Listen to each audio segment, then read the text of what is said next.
നമ്മുടെ എല്ലാ സഹോദരിമാർക്കും അതുപോലെ തന്നെ എല്ലാ വനിതകൾക്കും അന്തർദേശീയ വനിതാ ദിനത്തിൻ്റെ ആശംസകൾ.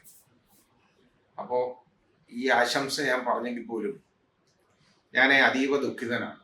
കാരണം അത് നമ്മുടെ നാട്ടിലെ സ്ത്രീകൾക്കുണ്ടാകുന്ന ദുരന്തങ്ങൾ ആലോചിക്കുമ്പോൾ ഈ ആശംസയൊന്നും പറയുന്നതിലൊന്നും ഒരു അർത്ഥവുമില്ല. കാരണം നമ്മുടെ സമൂഹം ആ രീതിയിലേക്ക് അതപ്പതിച്ചു പോയിരിക്കുന്നു. ആരും ഈ പാവങ്ങളെ ഒന്നും രക്ഷിക്കാനൊന്നും ആരുമില്ല, രക്ഷപ്പെടുത്താനും രക്ഷിക്കാനൊന്നും ആരുമില്ല. സ്വന്തം വീട്ടുകാർ പോലും അതിന് മുമ്പോട്ട് വരുന്നില്ല എന്നുള്ളതാണ് സത്യം. ഇവിടെ ഈ ഷൈനിയുടെയും കുഞ്ഞുങ്ങളുടെയും ദുരന്തം അതിനെക്കുറിച്ച് ഞാൻ പറഞ്ഞപ്പോൾ, ഒരു വീഡിയോ ചെയ്തപ്പോൾ, മക്കളെ മാപ്പ് എന്ന പേരിൽ ഇട്ട വീഡിയോ അത് ചെയ്തു കഴിഞ്ഞപ്പോൾ ഒരുപാട് കമൻസ് വന്നു. അതിലെ മിക്കവാറും എല്ലാം പോസിറ്റീവ് കമൻസാണ്. ഒന്ന് രണ്ട് കമൻസ് മാത്രം, ഇപ്പം കാരിത്താസ് ഹോസ്പിറ്റലിനെ വെള്ളം പൂശാനായിട്ട് അത് ആര് ചെയ്യിപ്പിച്ചെന്നുള്ളത് നമുക്കറിയാമല്ലോ. അത് മാത്രമേ ഉള്ളൂ അതിനകത്ത് കണ്ടത്. അന്വേഷിക്കാതായതൊക്കെ പറയുന്നത് ഇങ്ങനല്ല, ഞങ്ങൾ അങ്ങനെ വലുതാണ്, നിങ്ങൾ വലുതാന്നൊക്കെയാ സംഭവിച്ചു.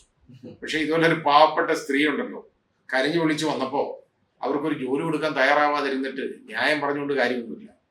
പിന്നെ അതിനെക്കുറിച്ച് ഞാൻ ഒന്നും പറയുന്നില്ല. എനിക്ക് ആരും ഒരു സമൂഹത്തിനോടും എനിക്ക് എതിർപ്പോ പ്രത്യേകിച്ച് മമതയോ ഇല്ല. പിന്നെ ഈ കമൻസ് വരുമ്പോൾ ഞാൻ പലപ്പോഴും ശ്രദ്ധിക്കാറുണ്ട്. ഇപ്പോൾ സുരേഷ് ഗോപിയുടെ ആ കാര്യത്തിനുള്ള ഒരു വീഡിയോ ഇട്ടപ്പോൾ നല്ല കാര്യം സുരേഷ് ഗോപി ചെയ്തപ്പോൾ ഞാൻ നല്ലതെന്ന് പറഞ്ഞു. അപ്പോൾ അതിന് ഒരുപാട് കമൻസ് വരുന്നതെന്നൊക്കെ പറഞ്ഞു കഴിഞ്ഞാൽ ഇയാൾക്ക് ഗവർണർ ആവാനായിരിക്കുന്നു. സുരേഷ് ഗോപി വിചാരിച്ച എന്നെ ഗവർണറാക്കാൻ പറ്റുമെന്ന് എനിക്കറിയില്ല. ഇനി ഗവർണറാക്കാൻ പറ്റിയാലും ഞാൻ പോയിട്ട് വേണ്ടേ ഗവർണറാവാൻ? എനിക്ക് വേണ്ട സഹോദര, ഗവർണർ ആകണ്ട എനിക്ക്. അതുപോലെ ഇലക്ഷന് മത്സരിക്കാൻ എനിക്ക് ആവശ്യമില്ല. പിന്നെ ചിലർ ഞാൻ സംഖ്യയാവുമെന്ന് പറഞ്ഞു. ഞാനൊരു സംഖ്യയാവത്തില്ല, ഒരു കുങ്കിയാവത്തില്ല. ഞാൻ ഇപ്പോൾ മനുഷ്യനായിട്ട് നടക്കുകയാണ്, അതായിരിക്കും ഞാൻ. പിന്നെ വേറെ ഇലക്ഷന് മത്സരിക്കാൻ എനിക്ക് യാതൊരു താല്പര്യവുമില്ല, ഞാൻ മത്സരിക്കത്തുമില്ല. ഭയക്കണ്ട. ഞാൻ MLA യോ MP യോ മന്ത്രിയോ ഒന്നും ആവാൻ ഇഷ്ടപ്പെടുന്നില്ല. പിന്നെ സ്ഥാനമാനങ്ങൾ എനിക്ക് വേണമായിരുന്നെങ്കിൽ ഹൈക്കോടതി ജഡ്ജിയുടെ അതേ ശമ്പളത്തിൽ ഇപ്പോഴും എനിക്ക് ഈ വയസ്സിലും, ഇപ്പോൾ 68 വയസ്സായി, എനിക്ക് 62 ഞാൻ റിട്ടയർ ചെയ്ത് എനിക്ക് ഒരു 72-75 വയസ്സ് വരെങ്കിലും ഞാൻ ജീവിച്ചിരുന്നാൽ, പറയാൻ പറ്റുന്നില്ല ജീവിച്ചിരുന്നാൽ എനിക്ക് ഈ സർക്കാർ ശമ്പളം, അതായത് എനിക്ക് കിട്ടിയിട്ടുള്ള ഹൈക്കോടതി ജഡ്ജി അവസാനം വാങ്ങിച്ച ശമ്പളത്തിൽ അതും അതിൻ്റെ പെർക്സും ഒക്കെ ഉപയോഗിച്ച് എനിക്ക് കഴിയാമായിരുന്നു. എത്രയോ ഓഫറുകളാണ് എനിക്ക് വന്നേക്കുന്നത്. അതയക്കും. അത് കാരണം എന്നോട് ഇഷ്ടം കൊണ്ടൊന്നും അല്ല, കാരണം ഇതിന് ആളുകളെ വേണം. അതുകൊണ്ട് ഒരുപാട് ഇടത്തിരിക്കാൻ അങ്ങനെ എനിക്ക് ഒരുപാട് വരാറുണ്ട്. അതെല്ലാം ഞാൻ കീറി ചവറ്റുകൊട്ടയിലായിരുന്നേ. ഇപ്പം ഏജ് ഇങ്ങനെ ഓവറായിക്കൊണ്ടിരിക്കുന്നുണ്ട്, ഇപ്പം വരുന്നില്ല. ഈ അടുത്ത എല്ലാം കൂടെ എനിക്ക് ഒരു 500 ഓഫർ ലെറ്ററെങ്കിലും എനിക്ക് വന്നതാണ്. ഞാനൊന്നും എടുത്തില്ലല്ലോ. അപ്പം എനിക്ക് വേണ്ടാത്തത് കൊണ്ടാണെന്ന് മനസ്സിലായിക്കോളൂ. അതുപോലെ തന്നെ എനിക്കൊരു സീനിയർ ഗൗൺ സുപ്രീം കോടതി പ്രാക്ടീസ് ചെയ്യാൻ കിട്ടും. ഞാൻ അതിനും പോയില്ല. കാരണം ഞാൻ എൻ്റെ ലൈൻ അതല്ല. എനിക്കിപ്പോൾ ഞാൻ ഒരുപാട് ജനങ്ങൾക്ക് വേണ്ടി ഒരുപാട് കാര്യങ്ങൾ ചെയ്തതായിട്ട് എനിക്കൊരു തോന്നലുണ്ട് മുമ്പ് ഞാൻ ജോലിയിലിരുന്നപ്പോൾ. അത് കഴിഞ്ഞ് തുടർന്നും എനിക്ക് ആ ലൈനിൽ നിന്ന് മാറാൻ ഞാൻ ഇഷ്ടപ്പെടുന്നില്ല. അതുകൊണ്ടാണ് ഇനി ഞാൻ എന്നെക്കുറിച്ച്, ഞാൻ വലിയ ആളാണെന്നൊന്നും അല്ല പറഞ്ഞത്, ഞാൻ ഒരു സാധാരണക്കാരനാണ്, നിങ്ങളിൽപ്പെട്ട ഒരാളാണ്, അതേ ഉള്ളൂ. ഞാൻ എന്നെ വലുതാക്കണ്ട. പിന്നെ എന്നെക്കുറിച്ച് വളരെ മോശമായിട്ട് പേഴ്സണൽ കമൻസ് എല്ലാവരും ഇടും, വളരെ മോശമായിട്ട് ഇടും. പക്ഷെ എന്നെക്കുറിച്ച് അങ്ങനെ അനാവശ്യം പറഞ്ഞതുകൊണ്ട് ഞാൻ ഇപ്പോൾ ഉള്ളത് ഇന്ന് ചെറുതാവാൻ ഞാൻ ഉദ്ദേശിക്കുന്നില്ല, ആവുകയല്ല. ഇനി എന്നെ പുകഴ്ത്തി പറഞ്ഞുകൊണ്ട് ഞാൻ ഇപ്പോൾ ഉള്ളത് ഇന്ന് ഒരിക്കലും വലുതാകത്തുമില്ല. അങ്ങനെയും വിശ്വസിക്കുന്ന ഒരാളാണ് ഞാനിപ്പോൾ ഇതേ കാണുന്നു. ഓക്കെ, എന്നെ ഇത് പറയാൻ പ്രേരിപ്പിച്ച സംഭവം എന്ന് പറയുന്നത്, ധന്യ എന്ന് പറയുന്ന ഒരു സഹോദരി, ഞാൻ അവരുടെ ഡീറ്റെയിൽസ് കൂടുതൽ പറയുന്നില്ല കാരണം അതിൻ്റെ പ്രൈവസി കീപ്പ് ചെയ്യാൻ വേണ്ടിയാണ്. ഒരു കമൻറ്റ് ഈ ഷൈനിയുടെ കേസിനെ ഈ സംഭവത്തെ സംബന്ധിച്ചിടത്തോളം ഉള്ള ഒരു കമൻറ്റ് വന്നു. കുറച്ച് ലെങ്തിയാണ്, പക്ഷേ അത് എൻ്റെ മനസ്സിനെ വല്ലാതെ സ്പർശിച്ച ഒരു കമൻറ്റാണ്. അപ്പോൾ അത് ജനങ്ങളുടെ ശ്രദ്ധയിൽപ്പെടുത്തണം, കാരണം ഇത് മനസ്സിലാക്കണം ആളുകൾ. അതുകൊണ്ടാണ് ഇത് ഒരു സിമിലർലി പ്ലേസ്ഡ് ആയിട്ടുള്ള ഒരാൾ എങ്ങനെ പെരുമാറും എന്നുള്ളതിനെ കുറിച്ച് ഉള്ള ഒരു കമൻ്റാണ്. അതൊന്നും നോക്കണം. അത് ഞാൻ നിങ്ങളുടെ ശ്രദ്ധയിലേക്ക് ഞാൻ കൊണ്ടുവരികയാണ്. സർ, ഷൈനി ഇത്രയും പ്രശ്നം ഉണ്ടായിട്ടും സ്വന്തമായി ഭർത്തൃ വീട്ടിൽ നിന്നും പോയതല്ല.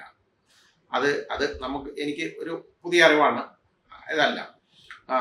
അതുപോലെ തന്നെ വേറെ അത് ശ്രീ ജോമോൻ പുത്തമ്പരെങ്കിലും എൻ്റെ അടുത്ത് പറഞ്ഞിട്ടുണ്ട്, പോയതല്ല, അവിടുന്ന് വെളിയിലാക്കിയതാണ്. ഒരു മാല മാത്രമായിട്ട് കേട്ടോ പോയതാണ്. അത് ആ സഹോദരി പോയതാണ്, ഈ കുഞ്ഞുങ്ങളെ പിടിച്ചുകൊണ്ട് പോയതാണ്. അന്ന് രാവിലെ മുതൽ അടിയും ബഹളവും തുടങ്ങിയതാണ്. അവസാനം അവൻ്റെ ബന്ധു ആരോ ഷൈനിയുടെ അച്ഛനെ വിളിച്ചു പറഞ്ഞിട്ട് പിറ്റേന്ന് വെളുപ്പിന് 2:30 ആണ് വിളിച്ചു കൊണ്ടുപോയത് എന്ന് പറയും.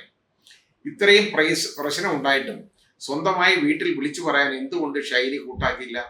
സ്വന്തം മാതാപിതാക്കളോ സഹോദരങ്ങളോ ഒരു കൈത്താങ്ങ് കൊടുത്തിരുന്നെങ്കിൽ ഒരിക്കലും ഒരു സാധു പെണ്ണും അരിമ മക്കളും ഒരിക്കലും അങ്ങനെ ചെയ്യുമായിരുന്നില്ല. ശരിയാണ്, അത് ആലോചിക്കണം. അതിൻ്റെ വീട്ടില് യഥാർത്ഥത്തിൽ അതിന് ഒരു താങ്ങ് കൊടുത്തിരുന്നെങ്കിൽ, മോളെ നീ ഇവിടെ നിന്നു, സാരമില്ല, നിന്റെ മക്കളുടെ ചെലവിന് ഞാൻ കൊടുത്തോളാം. ഞാനാണെങ്കിൽ ചെയ്യുന്നത് അങ്ങനെയാണ്. എനിക്കും പെൺമക്കളും കൊച്ചുമക്കളും ഉള്ളതാണ്. എൻ്റെ മോക്ക് എന്തെങ്കിലും ഒരു പ്രശ്നം ഉണ്ടെങ്കിൽ മോളിഞ്ഞ് പോരെ, ഇവിടെ നിന്നു, ഞാൻ പോയി വിളിച്ചോണ്ട് വരും, ഇവിടെ നിന്നോ, ഒരു കുഴപ്പമില്ല, ഞാൻ നിന്റെ കാര്യങ്ങളൊക്കെ നോക്കിക്കോളാം, അവന്മാരെ ഞാൻ പഠിപ്പിച്ചോളാം, ഒരു പ്രശ്നമില്ല എന്ന് ഞാൻ പറയും. അതുകൊണ്ടാണ് എനിക്ക് ധാർമ്മികമായിട്ട് ഇത് പറയാനുള്ള യോഗ്യതയുള്ളത്. വീട്ടിൽ സ്വന്തം മാതാപിതാക്കളോ ഒരിക്കലും അങ്ങനെ ചെയ്യുമായിരുന്നില്ല. UK selection ആയതായിരുന്നു. അമ്മായിയപ്പൻ അപ്പോൾ ക്യാൻസർ ആണെന്ന് പറഞ്ഞു, അവർ വിട്ടില്ല. അതാണ് പ്രശ്നം, നോക്കിക്കോളാം. അതായത് ഈ നോബിയുടെ അപ്പന് ക്യാൻസർ ആണ്, ആയിരിക്കാം, അല്ലെന്ന് ഞാൻ പറയുന്നില്ല, നമുക്കറിയില്ല, ആയിരിക്കും. എന്തായാലും അതിനുകൊണ്ട് വേറെ സംഭവം കൂടി ഇതിലൂടെ ഉണ്ടായിട്ടുണ്ട്, ഞാൻ മനസ്സിലാക്കി. ഈ ക്യാൻസറിന്റെ ട്രീറ്റ്മെന്റിന് വേണ്ടിയാണ് ഈ പാവം ഷൈനിയെ കൊണ്ട് കുടുംബശ്രീയിൽ നിന്ന് ലോൺ എടുപ്പിച്ചത്, 3 ലക്ഷം രൂപയുടെ ലോൺ. എന്നിട്ട് ആ കടബാധ്യത ഷൈനി അടച്ചു തീർത്തുണ്ട്. എവിടെ നടക്കും? അത് ആ പുരയിടത്തിൽ മുഴുവൻ ആ വീട്ടിൽ കിടന്ന് ഒരു തൊഴിലാളി ചെയ്യുന്നതിനേക്കാളും കൂടുതൽ മാനുവൽ ലേബർ ചെയ്തു. അവിടുത്തെ കൃഷിയെല്ലാം നോക്കി, അത് ഓരോരോ കൃഷികൾ ചെയ്തു. പിന്നെ അത് കൂടാതെ പന്നി വളർത്തല്, അതൊക്കെ എല്ലാം സ്വന്തമായിട്ടെല്ലാം ചെയ്തു. ഇതെല്ലാം ചെയ്താലും ഇതിന് രണ്ടറ്റവും കൂട്ടുമുട്ടിക്കാൻ പറ്റില്ല. ആരും സഹായത്തിനില്ല. ദിവസം തോറും ഉപദ്രവം, ശാരീരികമായ ഉപദ്രവമാണ്. ഇവൻ 28 ദിവസം കുടുംബം വരും, വന്നിട്ട് 28 ദിവസം പിന്നെ അടിയാണ്. അവിടെ ഇതാണ് നടന്നുകൊണ്ടിരിക്കുന്നത്. അപ്പൊ ഇത് കഴിഞ്ഞ് അത് മനംപെടുത്തു.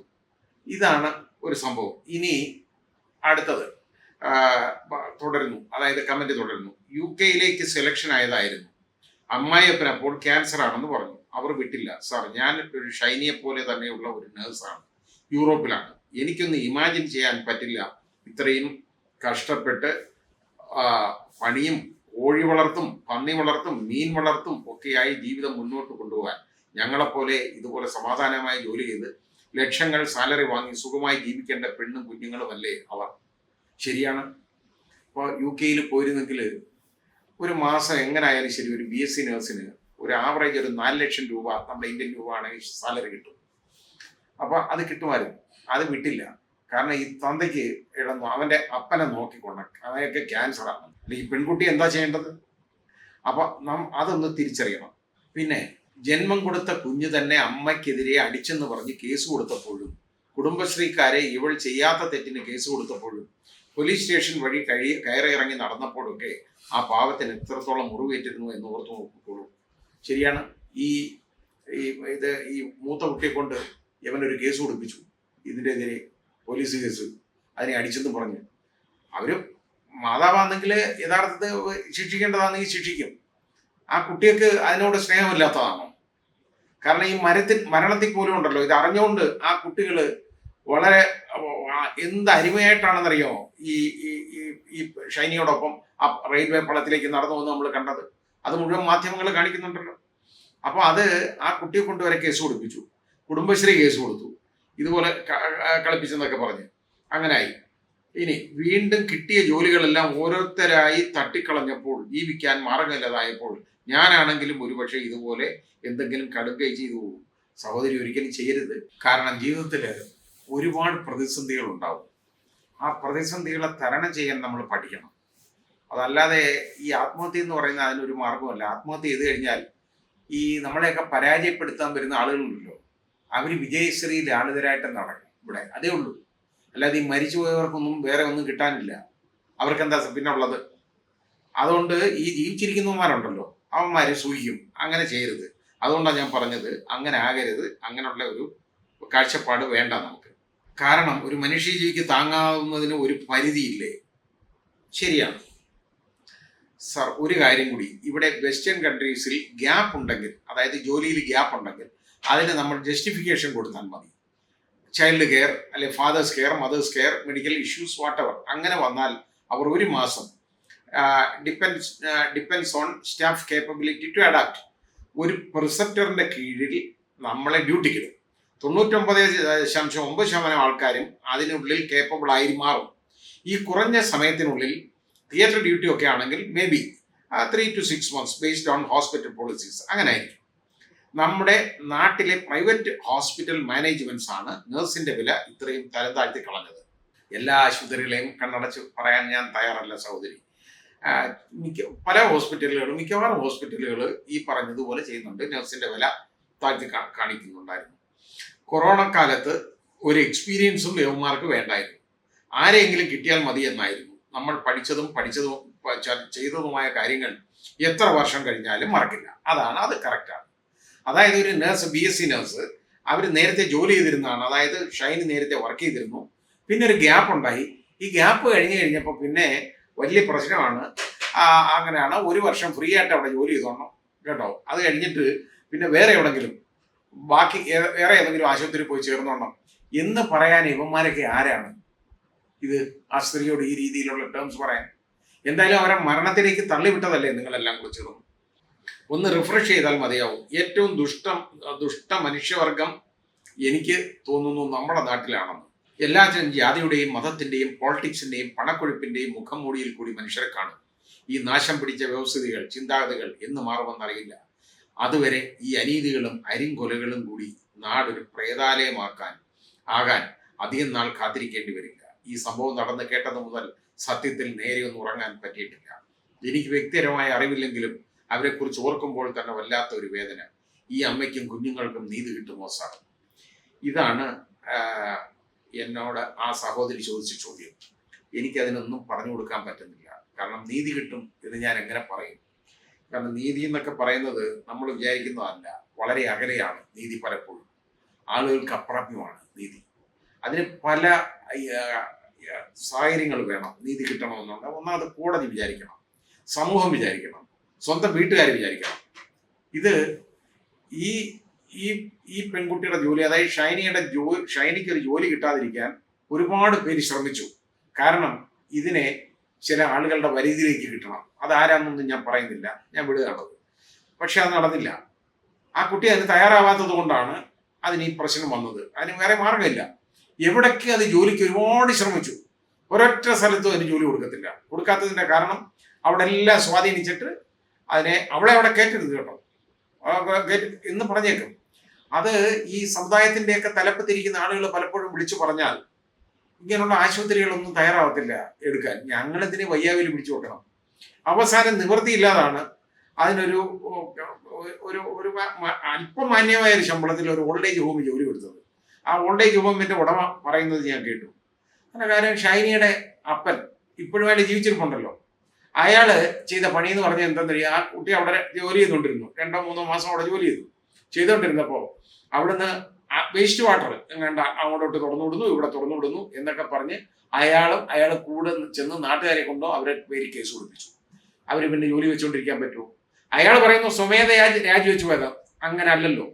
സ്വന്തം അപ്പൻ ഇതുപോലെ ചെയ്യുമ്പോൾ അത് നിന്റെ അപ്പനാണ് ഇതുപോലെ ചെയ്തത് എന്ന് പറഞ്ഞാൽ അതിന് വേറെ അവിടെ നിന്ന് ഒഴിഞ്ഞു പോകാതെ അതിന് മാർഗമില്ല. എങ്ങോട്ട് പോകും? ഇയാളെ ഈ ഷൈനിയുടെ സഹോദരന്മാര്, ഒരുത്തൻ അയർലൻഡ് ജോലി ചെയ്യുന്നു, പിന്നെ ഒരുത്തൻ അമേരിക്ക ജോലി ചെയ്യുന്നു. ഇവനൊക്കെ വന്നിട്ട് ഉടനെ ഇവന് തിരിച്ചു പോകണമെന്ന് കേട്ടോ. ഇവനൊക്കെ എന്തിനാ വന്നേ? ഈ വാരിക്കെട്ടിയ മാംസപിണ്ഡങ്ങൾ കാണാനും അതിനാണോ വന്നത്? അതൊക്കെ അവനൊക്കെ വിചാരിച്ചിരുന്നെങ്കിൽ ഈ സഹോദരിയുടെ മക്കൾക്കും ചെലവിന് കൊടുക്കാൻ പറ്റത്തില്ലേ? ഇതൊക്കെ മനുഷ്യനാണ്. കാരണം അത് ആ വീട്ടില് അവര് പോലും ഒരു സഹായത്തിനില്ല.